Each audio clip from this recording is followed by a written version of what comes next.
Good morning. Today is 7th of July 2017 and we are going to discuss the articles of The Hindu. सबसे पहले देख लेते हैं कौन कौन से आर्टिकल्स आज हम डिस्कस करने जा रहे हैं। पहला जो आर्टिकल है भारत के प्रधानमंत्री मोदी की इजराइल यात्रा को लेकर है। परसों हमने ये इशू काफ़ी डिटेल से डिस्कस किया था और आज भी 2-3 पॉइंट नए हैं, तो इस आर्टिकल को हम डिस्कस करेंगे। नीचे का जो आर्टिकल है वो ब्राज़ील को लेकर है।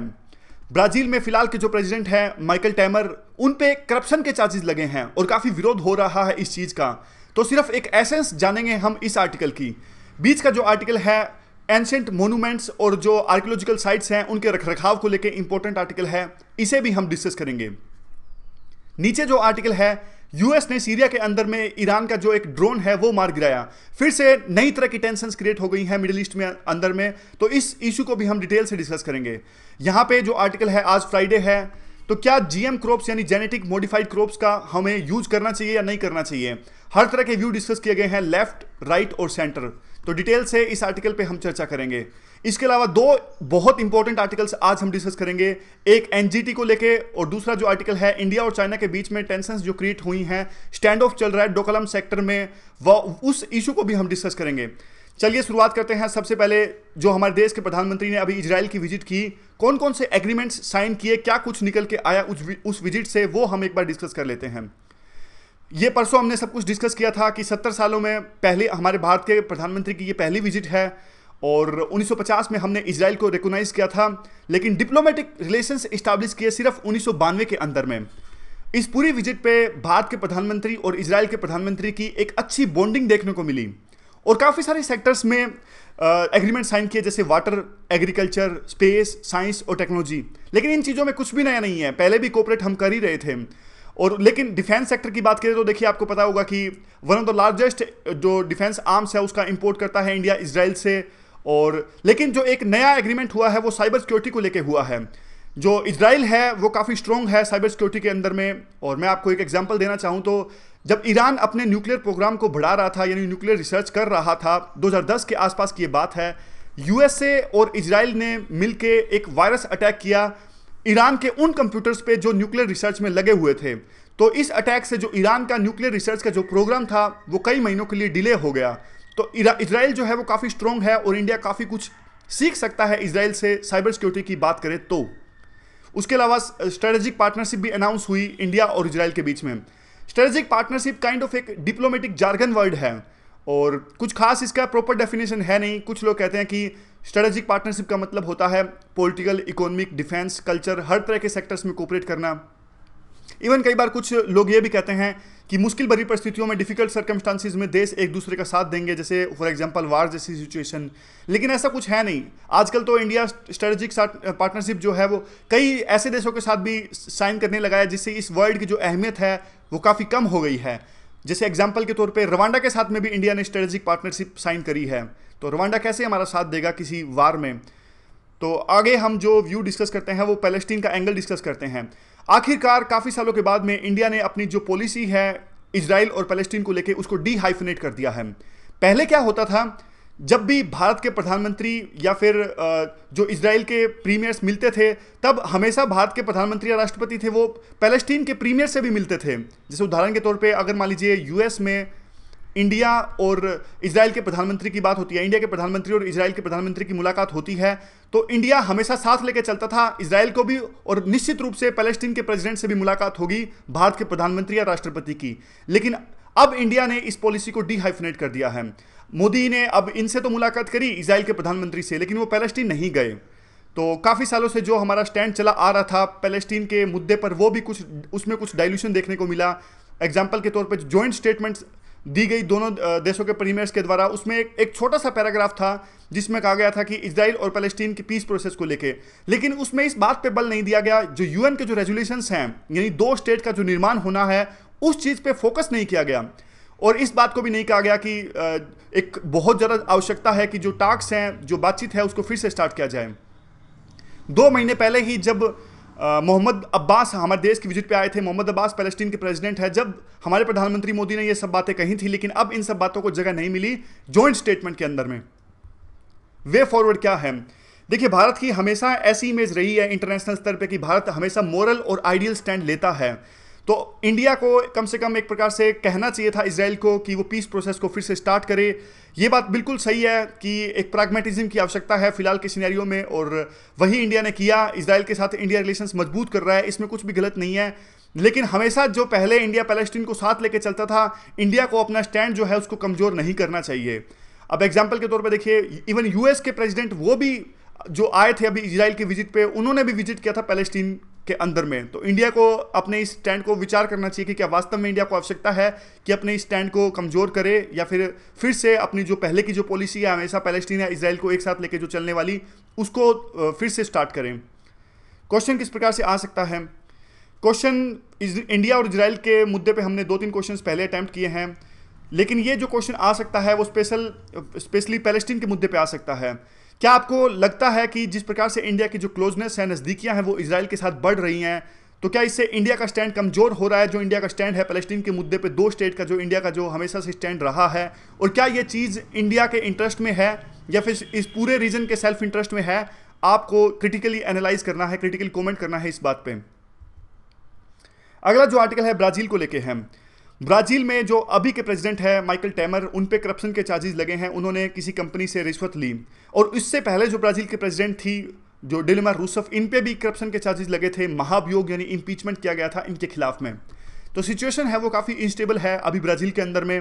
प्रोटेस्ट हैं वो लगातार जारी हैं, और काइंड ऑफ पहले देखिए ब्राज़ील की जो इकोनॉमी है वो काफ़ी खराब परफॉर्म कर रही थी, लेकिन पिछले 1-2 सालों में ही फिर से पटरी पे आई है। लेकिन अब जिस प्रकार से फिर से ये प्रोटेस्ट स्टार्ट हो गए हैं, तो ब्राज़ील की इकोनॉमी फिर से डाउन हो जाएगी, ऐसी संभावना व्यक्त की जा रही है।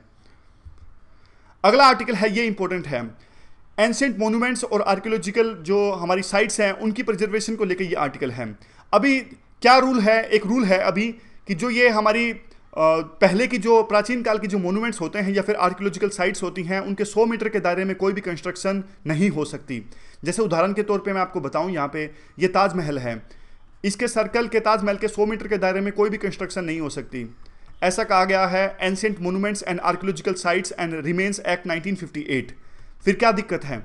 दिक्कत यह है कि सरकार अब इस एक्ट में चेंज करने जा रही है। पार्लियामेंट में एक अमेंडमेंट प्रपोज की गई है कि ये जो रिस्ट्रिक्शन लगाई गई है कि 100 मीटर के दायरे में कोई भी कंस्ट्रक्शन नहीं हो सकती मोन्यूमेंट्स की प्रिजर्वेशन के लिए, इस रिस्ट्रिक्शन को सरकार हटाना चाहती है।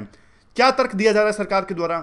सरकार के द्वारा यह तर्क दिया जा रहा है कि जैसे कई सारे ऐसे मोन्यूमेंट्स हैं, जैसे मान लीजिए उदाहरण के तौर पर अकबर का मोन्यूमेंट है आगरा के अंदर में, उसके आगे से सरकार एक एलिवेटेड रोड इस्टेब्लिश करना चाहती है। तो इसी वजह से सरकार चाहती है कि इस जो एक्ट है उसमें बदलाव किया जाए। लेकिन आर्टिकल इस बात को गलत ठहराता है। आर्टिकल कहता है कि देखिए, कंपेयर करता है टाइगर रिजर्व से मोन्यूमेंट की प्रिजर्वेशन को। आर्टिकल कहता है टाइगर रिजर्व्स में क्या होता है, कोर एरिया होता है। कोर एरिया क्यों बनाया जाता है टाइगर रिजर्व्स में? कोर एरिया इसलिए बनाया जाता है कि इस एरिया में ह्यूमन एक्टिविटीज जो है वो बिल्कुल भी नहीं होंगी। और मकसद क्या होता है इस चीज का? मकसद ये होता है कि ह्यूमंस के बीच में, टाइगर्स के बीच में जो कंफ्लिक्ट होता है उस चीज को अवॉइड किया जाए। ठीक उसी तरह मोन्यूमेंट्स की प्रिजर्वेशन के लिए भी इसी तरह के एक्ट की आवश्यकता थी, और वो 100 मीटर का जो कंडीशन थी, रिस्ट्रिक्शन थी, वो बिल्कुल ठीक काम कर रहा था।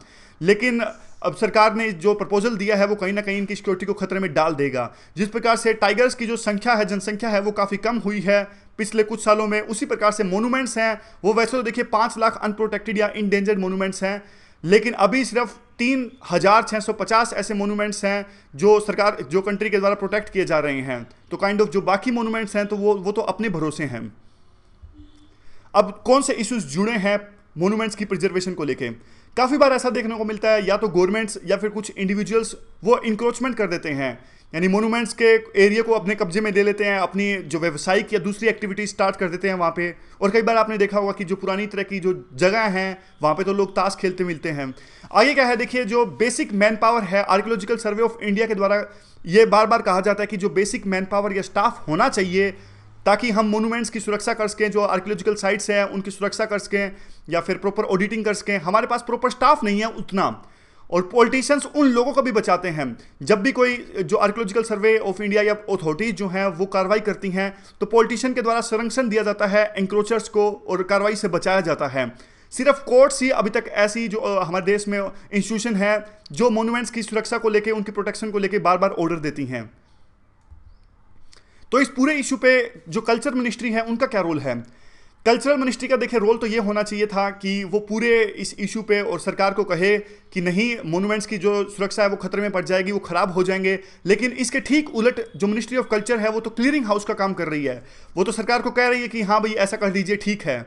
और जो सरकार जो तर्क दे रही है वो हमने अभी डिस्कस किया कि अकबर के जो टॉम है उसके आगे से एलिवेटेड रोड सरकार को इस्टेब्लिश करना है। तो सिर्फ एक एग्जांपल दिया जा रहा है। वैसे सरकार काफ़ी सारे ऐसे मोनूमेंट्स के आगे कुछ ना कुछ के जो इंफ्रास्ट्रक्चर बूस्ट करना चाहती है। तो अब देखिए, मिनिस्ट्री ऑफ कल्चर को यह याद दिलाया जाना जरूरी है कि आपका काम जो है वो मोनूमेंट्स की उनको प्रोटेक्ट करना है, ना कि उनकी जो इंडेंजर करना, यानी उनको खतरे में डालना है। अगर आप अपना ये काम नहीं कर सकते तो आपकी मिनिस्ट्री की कोई आवश्यकता है ही नहीं। वे फॉरवर्ड में हम क्या कह सकते हैं, देखिए जब लुटियंस दिल्ली हैं यानी जहाँ पे दिल्ली के अंदर में मिनिस्ट्रीज के जो मिनिस्टर्स के बंगले हैं, एमपीज के बंगले हैं, वहाँ पे जब कोई रोड बनाना होता है या फिर मेट्रो की लाइन इस्टेब्लिश करनी होती है तो पॉलिटिशियंस के द्वारा विरोध होता है। वो कहते हैं कि नहीं, इससे लुटियन दिल्ली की जो सुंदरता है वो खतरे में पड़ जाएगी। लेकिन मोनूमेंट्स की सुंदरता क्या खतरे में नहीं पड़ेगी? तो सोचना चाहिए पॉलिटिशियंस को कि बंगलों से ज़्यादा आज आवश्यकता है हमारी जो एंशिएंट जो हेरिटेज है, सिविलाइजेशन जो हमारी हेरिटेज है, उसको सुरक्षित करने की, उसको बचा के रखने की। और हम क्या करते हैं, हम काफ़ी गर्व तो महसूस करते हैं जब भी कोई हेरिटेज साइट्स की बात होती है। तो हम कहते हैं देखिए हमारे पुराने समय में इस तरह के भी जो मोनूमेंट्स थे वो बनाए गए थे, लेकिन हम कुछ करते नहीं हैं उनको सुरक्षित रखने के लिए। ये हमारी कमजोरी है। तो आज 70 साल हो गए इस बात को, हमें कुछ ना कुछ करना चाहिए उनकी सुरक्षा को लेके। और अगर सरकार इस तरह का अमेंडमेंट लाती है तो हमें उस चीज़ का विरोध करना चाहिए। तो ये पूरा आर्टिकल था। अगला आर्टिकल हम अब डिस्कस कर लेते हैं। इशू क्या है? इशू ये है कि 18 जून को यूएस के एक वार प्लेन ने सीरिया रजीम के एक जेट को मार गिराया। शुरू में लग रहा था कि ये सीरिया का है, लेकिन बाद में पेंटागन ने खुलासा किया कि वो ईरान का एक ड्रोन था। तो काइंड ऑफ फिर से टेंशंस क्रिएट हो गई हैं इस रीजन में। देखिए मेन इशू क्या है, मेन रीजन क्या है, मैं आपको एक क्रक्स बताता हूँ इस पूरे आर्टिकल का। पहले आईएस अभी उसकी जो टेरिटरी थी वो लगातार कम हो रही है। आईएस जो आतंकवादी संगठन है वो वार हार रहा है। तो जो जिस एरिया पे पहले उसका कब्जा था, थोड़ा बहुत साउदर्न सीरिया का एरिया था, थोड़ा बहुत ईस्टर्न सीरिया का एरिया था। अब इस एरिया पे काफ़ी सारे एक्टर्स कब्जा जमाना चाहते हैं। रिबल ऑर्गेनाइजेशंस, अल कायदा, असद रजीम, ये सब लोग इस एरिया पे कब्जा करना चाहते हैं जिस पे पहले आईएस का कब्जा था। तो उस वजह से काफ़ी सारे जो एक्टर्स हैं उनके बीच में टेंशंस की जो है संभावनाएं वो काफ़ी ज़्यादा बढ़ गई हैं। और एक बात आपको समझने की आवश्यकता है, असद रजीम, रिबल ऑर्गेनाइजेशंस, अल कायदा, ये सब जो ऑर्गेनाइजेशंस हैं इनके पीछे पीछे इनके बड़े बड़े जो आप कह सकते हैं एक्टर्स हैं वो काम कर रहे हैं। जैसे एग्जांपल के तौर पे रिबल ऑर्गेनाइजेशंस हैं उनको यूएस सपोर्ट करता है, असद रजीम को रशिया सपोर्ट करता है। और इन सब देशों के बीच में प्रॉक्सी वार चल रहा है यहाँ पे, US, Russia, Iran, Turkey, Saudi Arabia, Qatar को लेके। इतने सारे एक्टर्स का रोल है यहाँ पे और इसी वजह से हमेशा इंस्टेबिलिटी रहती है। ईरान का क्या फैक्टर है? ईरान रिवोल्यूशनरी गार्ड जो है उन्होंने सीरिया के एक प्रोविंस जिसका नाम है डीर अल जोर प्रोविंस में मिसाइल दागी। उनका कहना था कि हमने आईएस मिलिटेंट्स को खत्म करने के लिए ये मिसाइलें दागी। ऐसा पहली बार हुआ कि ईरान ने अपनी टेरिटरी से सीरिया के अंदर में मिसाइलें दागी। और उनका कहना है कि हम अपने इंटरेस्ट को बचाने के लिए आगे भी ऐसा करेंगे और आईएस को खत्म करने के लिए आगे भी ऐसा करेंगे।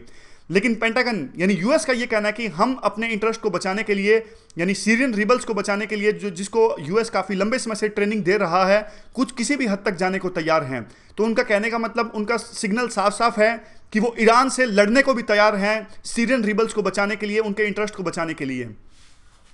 वैसे तो देखिए ट्रंप ने अपने जो काफ़ी सारे मुद्दे थे, काफ़ी सारे इश्यूज पे उनका जो स्टैंड था उसको उस पर यू टर्न लिया, चाहे वो चाइना का इशू हो, चाहे वो रशिया का इशू हो।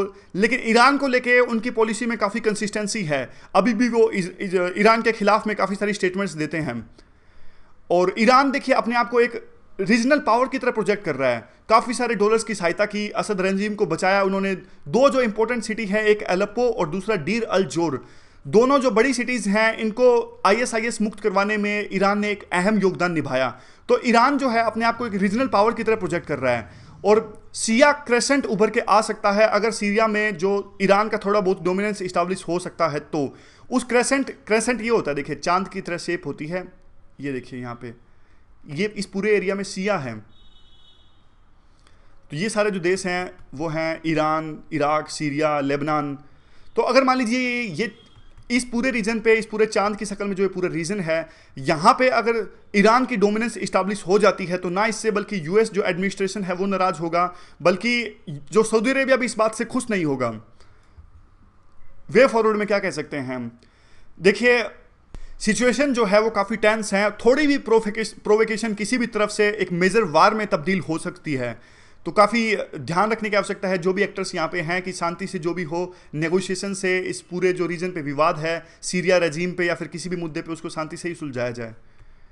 अगला आर्टिकल हम डिस्कस करते हैं, ये जीएम क्रॉप्स को लेकर आर्टिकल है।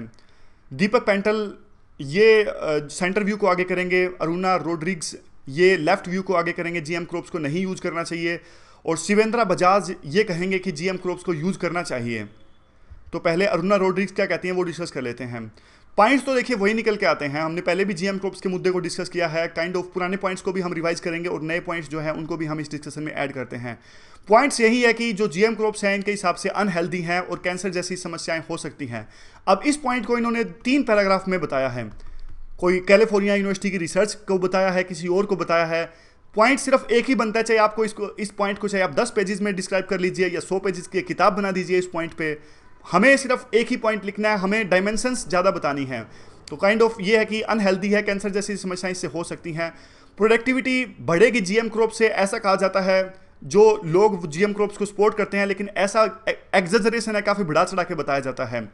और जो जीएमओ जो क्रॉप्स से जेनेटिक मॉडिफाइड जो क्रॉप्स होते हैं वो सेल्फ रिप्लिकेटिंग है, और एक बार जो इन्वायरमेंट में ये ऐड हो गए, इन्वायरमेंट के अंदर में जो दूसरे पौधे हैं उनमें ये कंटामिनेट हो गए, तो बाद में इनको रोकना काफ़ी मुश्किल हो जाएगा, इनको कंटेन करना, इस फेनोमेनन को रिवर्स करना या जो इसको ठीक करना वो काफ़ी मुश्किल हो जाएगा। और जो ऐसा कहा जाता है जो ट्रेड्स हैं जैसे डिजीज, सेलिन, ड्रोट रेजिस्टेंस, ये सब चीज़ें हल करेगा जो जेनेटिक मॉडिफाइड जो क्रॉप्स हैं, ऐसा बिल्कुल भी नहीं है। ये सब चीज़ें नेचर में मिलती हैं, बायोटेक्नोलॉजी से लैब्स में ये सब चीज़ें नहीं मिलती, ऐसा इनका कहना है। और फिर ये कहते हैं कि हमें इंडिया एक प्रकार से बहुत ज़्यादा रिच जेनेटिक डाइवर्स कंट्री है और हमें हमारे कृषि के फ्यूचर को ध्यान में रखते हुए जीएम क्रॉप्स को यूज़ नहीं करना चाहिए, ऐसी इनकी मांग है। और कुछ पॉइंट्स कौन से हो सकते हैं, कौन कौन से इश्यूज हैं जीएम क्रॉप्स के साथ में। सबसे पहले तो देखिए प्रॉपर डेटा जो है जो ट्रायल्स का वो रिलीज नहीं किया जाता गवर्नमेंट के द्वारा। इन्वायरमेंट पे इफेक्ट पड़ता है, ह्यूमन हेल्थ पे इफेक्ट पड़ता है। जो जेनेटिक मॉडिफाइड जो सीड्स हैं वो सिर्फ कुछ ही डिजीज के रेसिस्टेंट हैं, सभी डिजीज को नहीं रोक सकते ये। और कई सारे सीड्स जो हैं वो डिफेक्टिव हैं, कहने के लिए अच्छे हैं लेकिन असल में वो काफ़ी डिफेक्टिव निकलते हैं। अगर जीएम क्रॉप्स को अलाउ कर देती है गवर्नमेंट तो मोनोपोली क्रिएट हो जाएगी कुछ प्राइवेट कंपनीज के और किसान निर्भर हो जाएंगे उन पे। GEAC ये बॉडी जो है वो जीएम क्रॉप्स को अप्रूवल देती है, लेकिन कन्फ्लिक्ट ऑफ इंटरेस्ट है। डिपार्टमेंट ऑफ बायोटेक्नोलॉजी जो है वो तो देखिए जीएम क्रॉप्स को काफ़ी सपोर्ट करता है, और GEAC है एक रेगुलेटर है, अप्रूवल देती है। तो अगर मान लीजिए GEAC अगर बायोटेक्नोलॉजी डिपार्टमेंट के अंदर में आएगी तो कैसे ये अप्रूवल को मना कर सकती है, तो कन्फ्लिक्ट ऑफ इंटरेस्ट है, आइडियोलॉजिकल ओपोजिशन है, या फिर हम कहें कि क्लियर पॉलिसी नहीं है। तो ये सारे इश्यूज हैं जीएम क्रॉप्स के यूज को लेकर। आप सारे जो इश्यूज हैं उनको लिख सकते हैं। 9-10 पॉइंट हो गए, सारे याद रखिएगा। 9-10 याद करेंगे तो एग्जाम में कम से कम 6-7 तो याद आ ही जाएंगे। आगे जो हैं फायदे क्या हैं जीएम क्रॉप्स को यूज करने को लेके। देखिए अभी तक एक भी ऐसा सबूत नहीं मिला है जिससे ऐसा कहा जा सके निश्चित तौर पे कि जीएम क्रॉप से के खराब एक प्रकार से नुकसान हुआ है इससे। WHO और FAO सब ने कहा है कि जीएम क्रॉप्स को यूज करना सेफ है, और कुछ देश तो ऐसे हैं जो पिछले 20 सालों से जीएम क्रॉप्स को यूज कर रहे हैं, इवन खाने में भी। बायोटेक्नोलॉजी की बुराई की जाती है, बायोटेक्नोलॉजी बिल्कुल सेफ है और इसको यूज किया जा सकता है। अगर हमें एग्रीकल्चर प्रोडक्टिविटी को बढ़ानी है, किसानों की फसलों की पैदावार को बढ़ाना है, तो बायोटेक्नोलॉजी को यूज करना काफ़ी ज़रूरी है। और पहले देखिए बीटी कॉटन की बात करें तो बीटी कॉटन में जब से जो बायोटेक्नोलॉजी है उसको यूज किया जाना स्टार्ट किया है। पहले इंडिया कॉटन को इंपोर्ट करता था, अब कॉटन को एक्सपोर्ट करता है। तो सोच के देखिए कितना फायदा हुआ है जीएम क्रॉप्स को यूज करने के बाद में। मस्टर्ड की बात करें तो अभी 3 सबसे बड़ी जो ऑयल सीड क्रॉप्स हैं इंडिया में, जैसे सोयाबीन, ग्राउंडनट या फिर मस्टर्ड यानी सरसों। और इंडिया जो है टोटल एडिबल ऑयल जो है एक प्रकार से लार्जेस्ट सबसे ज़्यादा कंज्यूम होती है जो ऑयल सीड्स क्रॉप्स है हमारे देश के अंदर में 21 मिलियन टन्स पर ईयर। लेकिन जो डोमेस्टिक प्रोडक्शन है वो सिर्फ 6 से लेकर 6.5 मिलियन टन्स तक का है। और इंडिया थर्ड बिगेस्ट इंपोर्ट करता है क्रूड ऑयल और गोल्ड के बाद में, यानी जो ऑडिबल ऑयल्स हैं उनको इंपोर्ट किया जाता है सबसे ज़्यादा क्रूड ऑयल और गोल्ड के बाद में। और इससे क्या है देखिए, अगर मान लीजिए जीएम क्रॉप्स को अब यूज़ करते हैं तो फार्मर्स की जो आज किसानों की जो डिपेंडेंसी है पेस्टिसाइड्स के ऊपर में, बहुत सारा पैसा खर्चा करना पड़ता है पेस्टिसाइड्स के ऊपर में, वो खर्चा कम हो जाएगा और डिपेंडेंसी कम हो जाएगी। बाद में कहते हैं कि हम ऑलरेडी काफ़ी ज़्यादा लेट हो चुके हैं और एशिया के जो दूसरे कंट्रीज़ हैं वो काफ़ी ज़्यादा यूज़ कर रहे हैं जीएम क्रॉप्स को और इससे उनको फ़ायदा भी हो रहा है। तो हमें भी जल्द से जल्द जीएम क्रॉप्स को यूज़ करना स्टार्ट करना चाहिए। तो ये कुछ फ़ायदे हैं समराइज़ करके, जैसे जो पैदावार है वो बढ़ेगी, एक्सपोर्ट बढ़ेगा, पेस्ट रेसिस्टेंट ये होंगी, इन किसानों को जो इनपुट्स पे खर्चा करना पड़ता है वो इनपुट्स पे खर्चा कम करना पड़ेगा और ओवरऑल कॉस्ट कम हो जाएगी खेती के लिए। ये बाकी जो समस्याएं हैं उसको भी सोल्व करेगा, जैसे सस्टेनेबल एग्रीकल्चर, फूड सिक्योरिटी और माल न्यूट्रिशन। तो इसलिए हमें जीएम क्रॉप्स को यूज़ करना चाहिए एग्रीकल्चर के अंदर में, ऐसा मांग कर रहे हैं शिवेंद्र बजाज। आगे दीपक पेंटल क्या कहते हैं वो देख लेते हैं। देखिए ये कहते हैं कि जो क्रॉप प्लांट्स हैं दूसरे बायोलॉजिकल स्पीसीज की तरह इनको भी खतरा होता है मैनी दूसरी तरह के काफ़ी तरह के जो पेस्ट हैं या पैथोजेंस हैं उनसे। तो दो तरीके हैं जिनसे उन फसलों को बचाया जा सकता है। एक तरीका तो ये है एग्रोकेमिकल्स यानी जो पेस्टिसाइड्स हैं उनका इस्तेमाल किया जाए, और दूसरा तरीका ये है कि जो ब्रीडिंग स्पीसीज हैं उनको एक प्रकार से उनके अंदर में रेसिस्टेंस डेवलप किया जाए कि पेस्ट का कोई फर्क पड़े ही ना उन पे, कोई इन्फ्लुएंस हो ही ना उन पे। तो ये कहते हैं पहला जो तरीका है एग्रोकेमिकल्स यानी पेस्टिसाइड्स का यूज़ करना, वो तरीका सही नहीं है, उससे काफ़ी नुकसान पहुंचता है और किसान भी डिपेंड हो जाते हैं पेस्टिसाइड्स के। दूसरा जो तरीका है जो ब्रीडिंग स्पीसीज हैं उनके अंदर ही एक रेसिस्टेंस डेवलप करना, वो काफ़ी अच्छा तरीका है और उसे यूज़ करना चाहिए। और ये जो चीज़ है वो काफ़ी ज़रूरी है आज हमारे देश की न्यूट्रिशन सिक्योरिटी के लिए, फूड सिक्योरिटी के लिए। लेकिन इसका जो विरोध होता है वो काइंड ऑफ आइडियोलॉजी विरोध है, लेफ्ट और राइट। कई बार ऐसा कहा जाता है कि सिर्फ राइटिस्ट जो पार्टीज हैं, जैसे बीजेपी को राइटिस्ट पार्टी कहा जाता है हमारे देश के अंदर में, वो विरोध करती है, लेकिन ऐसा है नहीं। लेफ्टिस्ट जो पार्टीज हैं वो भी विरोध करती हैं, अपने जो फायदे हैं उसको देखते हुए वो नाम लेती हैं बड़ी मल्टीनेशनल कंपनीज का। वो कहते हैं कि अगर बड़ी मल्टीनेशनल कंपनीज जो सीड्स बनाती हैं, जेनेटिक मॉडिफाइड सीड्स का निर्माण करती हैं, अगर वो इस प्रकार से बीज बनाने लगी तो हमारे जो देश के किसान हैं उन पर निर्भर हो जाएंगे। तो वो इस चीज़ के विरोध में है। और उसके बाद में देखिए बात यह है कि अगर हमें कम खर्चे में ज़्यादा पैदावार करनी है तो ये चीज़ हम बिना टेक्नोलॉजी के लिए नहीं हासिल कर सकते। इसलिए एक आज अर्जेंट नीड है कि जीएम क्रॉप्स को हम यूज़ करना स्टार्ट करें और एक प्रॉपर ट्रायल्स के साथ में, और देखें कि अगर जो भी इशू आता है उसको साथ साथ एड्रेस करें, लेकिन कम से कम यूज़ करेंगे तभी तो पता लगेगा चीज़ों का। यूटिलिटी क्या है इस पूरे जीएम क्रॉप्स के इशू की? यूटिलिटी ये है क्रिटिकली एनालाइज आपको करना है मेरिट्स और demerits of GM crops for improving the conditions of farmers and augmenting the growth in agriculture sector. यानी जीएम क्रॉप्स को यूज़ करने के क्या फ़ायदे हैं, नुकसान है, किस प्रकार से फार्मर्स की जो कंडीशंस हैं वो इंप्रूव होगी या हमारे एग्रीकल्चर सेक्टर की जो ग्रोथ रेट है वो बढ़ेगी अगर हम जीएम क्रॉप्स को यूज़ करते हैं तो। अगला आर्टिकल एनजीटी को डाइल्यूट करने को लेके है। जो हमारा नेशनल ग्रीन ट्रिब्यूनल है, जो नेशनल ग्रीन ट्रिब्यूनल एक्ट 2010 के अंतर्गत बनाया गया था, ये इसलिए बनाया गया था जो इन्वायरमेंट से रिलेटेड जो केसेस हैं उसको ना सिर्फ जल्दी सोल्व किया जाए बल्कि इफेक्टिव तरीके से भी सोल्व किया जाए। और जो चेयरमैन होते हैं एनजीटी के वो जज होते हैं सुप्रीम कोर्ट के या फिर chief justice of high court होते हैं, काइंड ऑफ आमतौर पर रिटायर्ड ही होते हैं वैसे। और पिछले 6 सालों में जब से 2011 में एनजीटी का निर्माण किया गया था, एक आज़ाद आवाज़ उठाई है एनजीटी ने और इन्वायरमेंट के काफ़ी सारे मुद्दों पे अपनी जजमेंट से उनको इन्वायरमेंट की प्रोटेक्शन की है। जैसे उदाहरण के तौर पे दिल्ली के अंदर में 10 साल पुराने जो भी डीजल व्हीकल्स थे उनको बैन किया एनजीटी ने, और बेलांडर जो वेटलैंड है बेंगलोर के अंदर में उसको काफ़ी नुकसान पहुंच रहा था जो मैन मेड एक्टिविटीज़ से, तो वहाँ पे भी उस चीज़ पे भी इन्होंने पेनलाइज कर दिया कंस्ट्रक्शन कंपनीज को कि आप इस तरह की कंस्ट्रक्शन जो एक्टिविटीज़ है वहाँ पे जारी नहीं रख सकते क्योंकि बेलांडर जो वेटलैंड है उसको नुकसान पहुँच रहा है। तो कहने का मतलब ये कि काफ़ी अच्छा काम एनजीटी कर रहा था, लेकिन सरकार अब इसको डाइल्यूट करना चाहती है। सरकार ने जो एनजीटी के चेयरमैन की जो अपॉइंटमेंट प्रोसेस थी उसमें बदलाव किया है। पहले क्या थे, पहले एक जो सीनियर जज यानी कि चीफ जस्टिस ऑफ इंडिया या फिर सुप्रीम कोर्ट के सीनियर जज के द्वारा जो एनजीटी के चेयरमैन की नियुक्ति की जाती थी, लेकिन अब एक 5 सदस्य का जो पैनल है वो नियुक्ति करेगा एनजीटी के चेयरमैन की। हालांकि वो पैनल जो है वो चीफ जस्टिस ऑफ इंडिया के द्वारा हेडेड है, लेकिन उसमें जो मेजॉरिटी ऑफ द मेंबर्स होंगे पैनल में उनको रेकमेंड करेगी इन्वायरमेंट मिनिस्ट्री। तो काइंड ऑफ इन्वायरमेंट मिनिस्ट्री की इनडायरेक्टली पहुंच हो गई है कि कौन चेयरमैन होगा एनजीटी का। अब गवर्नमेंट चाहे तो अपने हिसाब से रिमूव या अपॉइंट कर सकती है किसी पर्सन को।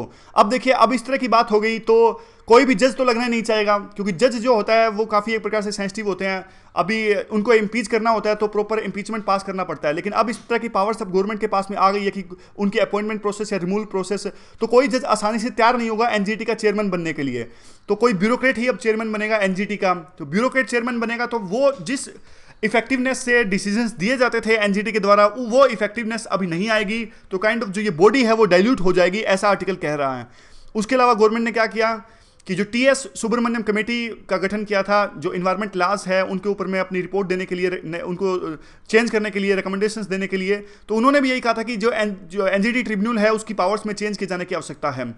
गवर्नमेंट ने 8 ऑटोनोमस ट्रिब्यूनल्स को मर्ज कर दिया। पिछले दिनों एक फाइनेंशियल जो बिल था वो पास किया गया था, आपको याद होगा, उसके अलावा 17 ऐसी बॉडीज हैं जिस पे अब गवर्नमेंट चाहे तो अपनी मर्जी से जो चेयरपर्सन हैं, मेंबर्स हैं, उनको अपॉइंट या रिमूव कर सकती है। तो काइंड ऑफ अभी पहले जो powers chief justice of India के पास में थी, वो पावर्स को अब गवर्नमेंट ने ले लिया है और नियुक्ति की जा सकती है। गवर्नमेंट अपने हिसाब से नियुक्ति कर सकती है।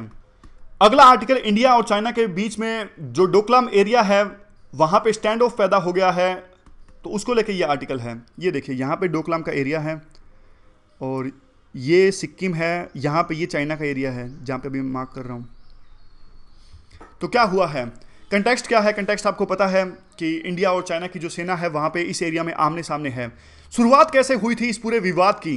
पीएलए की जो यानी चाइना की जो आर्मी है, उन्होंने 16 जून को एक रोड बनाना स्टार्ट किया। उनकी आर्मी ने कंस्ट्रक्शन बनानी स्टार्ट करी वहाँ पे। तो भूटान ने इस चीज़ का विरोध किया। भूटान ने कहा कि आप इस प्रकार से रोड नहीं बना सकते, यहाँ पे ये हमारी टेरिटरी है। और इंडिया ने भूटान गवर्नमेंट की कोऑर्डिनेशन के साथ में वहाँ पे चाइना की इस गतिविधियों का विरोध किया। और इंडिया भूटान वैसे तो देखिए जो टेरिटरी है वो भूटान की है, लेकिन पहले भी हमने डिस्कस किया था कि इंडिया और भूटान के बीच में जो फ्रेंडशिप ट्रीटी है वो है। और काइंड ऑफ ये है कि अगर भूटान की सिक्योरिटी को कोई खतरा होता है तो इंडिया भूटान की सुरक्षा करेगा। तो अब जिस प्रकार से चाइना सोवरेनिटी को हर्ट कर रहा है भूटान की, तो उसकी सुरक्षा की जिम्मेदारी इंडिया के ऊपर में है। चाइना का क्या स्टैंड है? चाइना का स्टैंड ये है कि इंडिया जो है वो चाइना की टेरिटरी में आ रहा है। इंडिया के जो सैनिक है वो चाइना की टेरिटरी में आ गए हैं। इंडिया को कोई अधिकार नहीं है चाइना या भूटान के बीच में इंटरफेरेंस का, या फिर भूटान की तरफ से जिस प्रकार से इंडिया मांग कर रहा है, टेरिटोरियल क्लेम कर रहा है, ऐसा भी अधिकार नहीं है। चाइना कह रहा है इंडिया को, जबकि इंडिया जो चाइना इस बात को रिकॉग्नाइज नहीं करता कि इंडिया और भूटान की जो ट्रीटी है उस बात को चाइना रिकॉग्नाइज नहीं करता। वैसे तो देखिए इंडिया ने इस पूरे इश्यू को अंडर प्ले किया है, क्योंकि इंडिया के पास में डिप्लॉयमेंट एडवांटेज है। और ये जो पूरी बात हुई थी, ये हुई थी मोदी और ट्रंप के समिट के आसपास। तो कई तरह के कयास लगाए जा रहे हैं कि चाइना इस प्रकार से एग्रेसिव रुख क्यों अख्तियार कर रहा है, क्यों अपना रहा है। एक जो सबसे पहले कहा जाता है कि रोड बना के चाइना एडवांटेज लेना चाहता है, जो फोर्सेस है उसकी डिप्लॉयमेंट आसानी से हो सकती है। और दूसरा ऐसा भी कहा जा रहा है कि चाइना टेस्ट करना चाहता है कि जो इंडिया और भूटान का जो अलायंस है वो कितना स्ट्रोंग है। अब मान लीजिए भूटान की टेरिटरी में जाके चाइना रोड बना रहा था, अगर मान लीजिए इंडिया इस बात का विरोध नहीं करता तो भूटान को लगता कि इंडिया जो है वो एक रिलायबल पार्टनर नहीं है और इंडिया पे रिलायबल नहीं किया जा सकता सिक्योरिटी के लिए। तो अब यही है कि चाइना जो है टेस्ट करना चाहता है। और दूसरा ये है कि ऐसा भी कहा जा रहा है कि जो चाइना है वो प्रेशर क्रिएट करना चाहता है इंडिया ने पिछले कुछ समय में जिस प्रकार से दलाई लामा को इजाज़त दी थी कि दलाई लामा अरुणाचल प्रदेश में विजिट कर सकते हैं। इवन जो चाइना का प्रोजेक्ट है वन रोड वन बेल्ट का, उसका भी हमने विरोध किया था। तो इन बातों को लेकर चाइना हम पे प्रेशर क्रिएट करना चाहता है। चाइना की प्रेशर टैक्टिक्स का हिस्सा है ये पूरा विवाद। वे फॉरवर्ड में हम क्या कह सकते हैं? अभी देखिए एक तरफ तो जो यूएस है वो मिलिट्री एक्सरसाइज कर रहा है कोरियन पेनिनसुला के अंदर में, दूसरी तरफ भारत है वो भी अडिग है, भारत पीछे हटने को तैयार नहीं है। हमारी तरफ से भी काफ़ी स्ट्रॉन्ग स्टेटमेंट्स देखने को मिली और हमारे जो डिफेंस मिनिस्टर है उन्होंने कहा कि जो इंडिया भी 1962 का इंडिया नहीं है और आप हमको इस प्रकार से दबा नहीं सकते। तो आर्टिकल कहता है कि देखिए दो जो नेशनलिस्ट लीडर्स हैं हमारे देश में, जो प्रधानमंत्री मोदी है उनको ये नेशनलिस्ट लीडर कह रहे हैं और वहाँ पे जो प्रेसिडेंट शी जिनपिंग है उनको भी नेशनलिस्ट लीडर कहा जा रहा है।